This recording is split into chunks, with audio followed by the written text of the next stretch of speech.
Les femmes de Djokwe disent bienvenue au village Blum.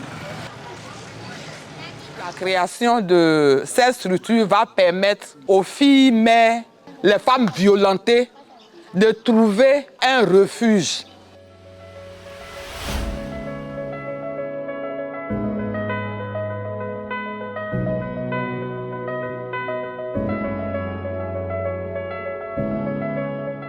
De 2020 à 2024, il y a 7 cas de viol. Les agressions sexuelles, les agressions physiques, les agressions, les violences psychologiques et émotionnelles, les dénis de ressources. Les mamans n'ont pas droit à la terre parce qu'elles sont femmes. Elles ont perdu leur mari. Un champ qu'elles ont pu avoir ensemble au décès de leur mari, elles n'ont pas droit parce qu'elles sont femmes. Nous avons mené des campagnes de sensibilisation dans presque tout le département de Djokwe. Mais les fléaux persistent.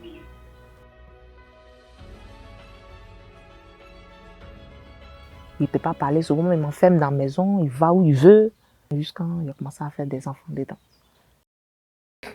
Je suis tombée enceinte de mon 4e fils. Il dit la grossesse, c'est pas pour lui. Même s'il demande de l'argent, non, il ne veut pas.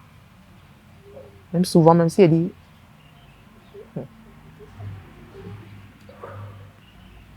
quand il dit, donne-moi 5 000 francs, il dit, lui, il a 5 jouets, moi, sans, s'il ne refuse pas, il me remet les 5 000 francs. Il fait fort comment je vais aller où? J'accepte. Il fait ce que je veux de moi. Puis il me jette les 5 000 francs 6 mois. Je prends, puis je me paye ce que je veux. Et puis je mange les enfants, tout ça. Il a commencé à me frapper dans la grossesse là. Il dit ce que tu me cherches, elle te donne. Parce que c'est toi, mon grand frère m'a forcé, il était pris, ma vie est menacée à cause de toi. Au lieu de faire des filles, il allait faire des garçons. On dit, tout cela même, vous ne pouvez même pas me donner la richesse, tout ça là. Et tes enfants là, ne peuvent pas me donner. Que si c'était des filles seulement là, ils étaient riches. Et c'est comme ça, moi j'ai fui la maison. Je suis partie dans une église céleste. Je suis partie voir un papa. Et c'est le papa là. Le papa de l'église a nous donner à manger.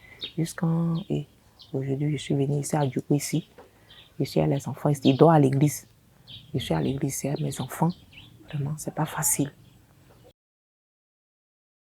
Au niveau des statistiques nationales, Djokwe fait partie des villes, sinon est la ville avec le pic le plus élevé de violences basées sur le genre devant Abidjan. Il faut dire aussi, secondo, que à Abidjan, déjà, l'ONG Bloom, depuis 2021, a ouvert un centre de prise en charge holistique qu'on a appelé le refuge de la Renaissance.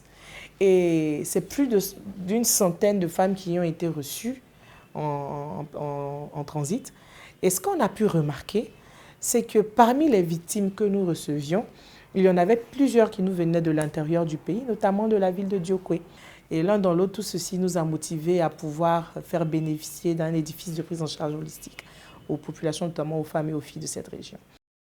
Troisième argument, c'est que pour pouvoir implanter cette infrastructure, nous avons lancé un appel à dons de terre aux différentes autorités locales. Et la première autorité à avoir répondu à notre sollicitation, c'est bien entendu Monsieur le ministre Seredo, qui aussi est le président du conseil régional du Guémont, celui-là même qui tout de suite nous a fait appel et nous a offert une parcelle de terre de 5 000 m² dans la ville de Djokwe et notamment dans le quartier Carrefour.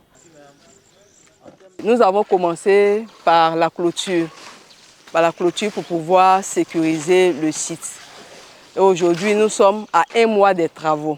Et actuellement, nous sommes presque à la fin des murs. Le projet est vraiment très avancé. À 1 mois des travaux, nous voyons que tout est fermé. Et ce sont les travaux de finition qui restent. En Abidjan, nous avons le refuge de la Renaissance avec une capacité de 21 lits. Mais il faut dire que la prise en charge avec ce refuge-là à Abidjan n'est pas holistique.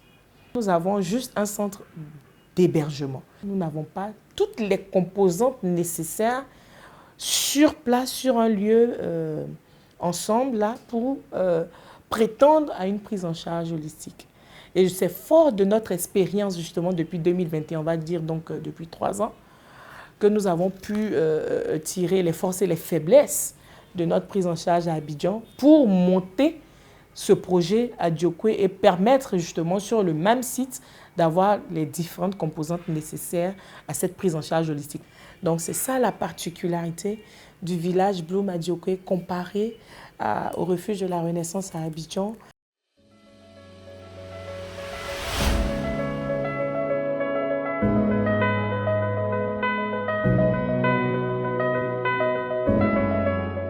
Le village Bloom, d'une superficie de 5000 m², situé au quartier Carrefour de Djokwe, regorge en son sein différentes composantes pour la prise en charge holistique des femmes et filles victimes de VBG et fistules.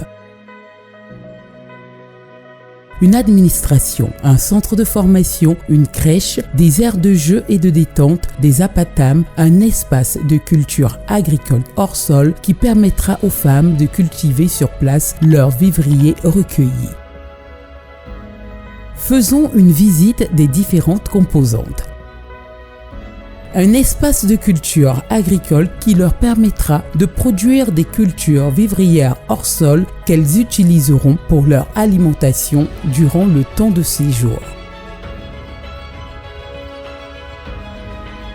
Un centre d'hébergement réparti en blocs VBG et fistules, un réfectoire.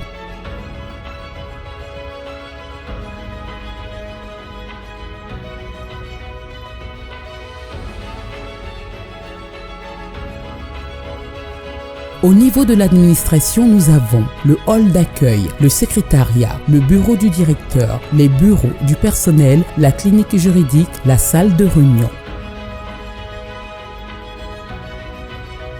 Un centre de formation qui permettra aux pensionnaires de bénéficier durant leur temps de transit d'un apprentissage au métier de couture, coiffure, esthétique, pâtisserie, transformation agricole.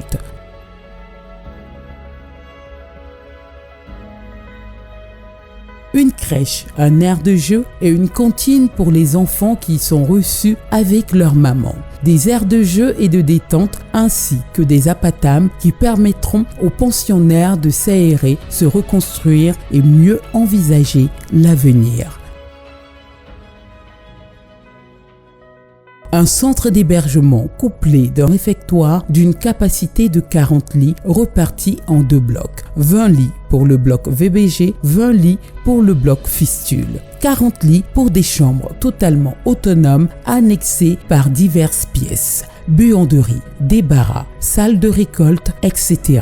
Le village Bloom, encadré à 5 minutes de part et d'autre d'un centre de santé et 2 écoles primaires publiques, se veut une réponse efficace pour l'éradication des VBG à l'horizon 2030 en Côte d'Ivoire.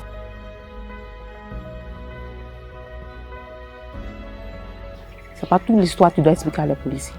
Les histoires même d'en bas même que c'est bien expliqué. Donc, tu vois, Bloom est venu au bon moment. Vraiment, c'est une bonne chose. Et Dieu fasse qu'elle fasse vite. Parce qu'il y a plein de victimes. Il ne sait pas à qui ils vont se confier. L'arrivée de la maison Bloom est à saluer. Parce que souvent, nous avons des cas, on ne sait même pas à quel sens c'est voué. J'ai été violée à 15 ans. Maintenant, il y a 42 ans. On dirait que c'est aujourd'hui même qu'on m'a violée. J'ai toujours mal. Mais vraiment, j'étais rejetée. Il n'y a même pas quelqu'un qui va me soutenir. Non, les garçons là même ont peur de moi, jusqu'à présent. Aujourd'hui, ils sont là à construire une maison là. Ça va beaucoup nous aider. Si quelqu'un nous fait quelque chose maintenant, on s'en va se plaindre là-bas, ils vont nous aider. Les travaux avancent et moi-même je veux que ça finisse rapidement pour que nous ayons cette possibilité d'avoir des gens qui peuvent nous dire comment sont nos droits, les droits des femmes par rapport aux parents de leur mari. Une fois que tu as ton mari décédé, on te prend toutes tes richesses. Donc ça, nous avons besoin d'être sensibilisés par rapport à tout ça. Nous en avons besoin parce que les VBG que nous faisons là, tous ceux qui viennent vers nous, qu'on accompagne au centre social, n'ont pas d'hébergement.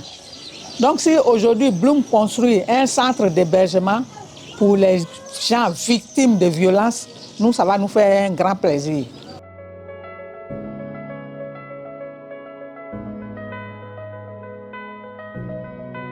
J'aimerais qu'au soir de ce dîner, chacun des invités ici présents puisse repartir avec à l'idée que ce fléau-là doit être éradiqué. Que toutes ces personnes-là qui sont dans cette salle puissent avoir à l'esprit, ou du moins prendre conscience de l'importance de la lutte contre les violences basées sur le genre, notamment celles perpétrées à l'endroit des femmes et des filles, comprendre la pertinence de ce combat, comprendre le rôle essentiel de la femme dans notre société et combien il est nécessaire de lui permettre d'occuper cette place-là en tant qu'acteur de développement pour pouvoir aboutir au développement durable tant escompté pour l'État de Côte d'Ivoire. Il serait bien qu'à l'horizon 2030, nous soyons sacrés, championnes dans l'atteinte des ODD 4, 5 et 10. Et pourquoi pas prendre fermement la décision à la sortie de ce dîner-là d'être un acteur résolu dans la lutte contre les violences faites aux femmes et aux filles. Nous le faisons pour nous, nous le faisons pour nos enfants et nous le faisons pour notre sublime Côte d'Ivoire. Les femmes du Kéban, nous disons oui au village Bloom. Nous les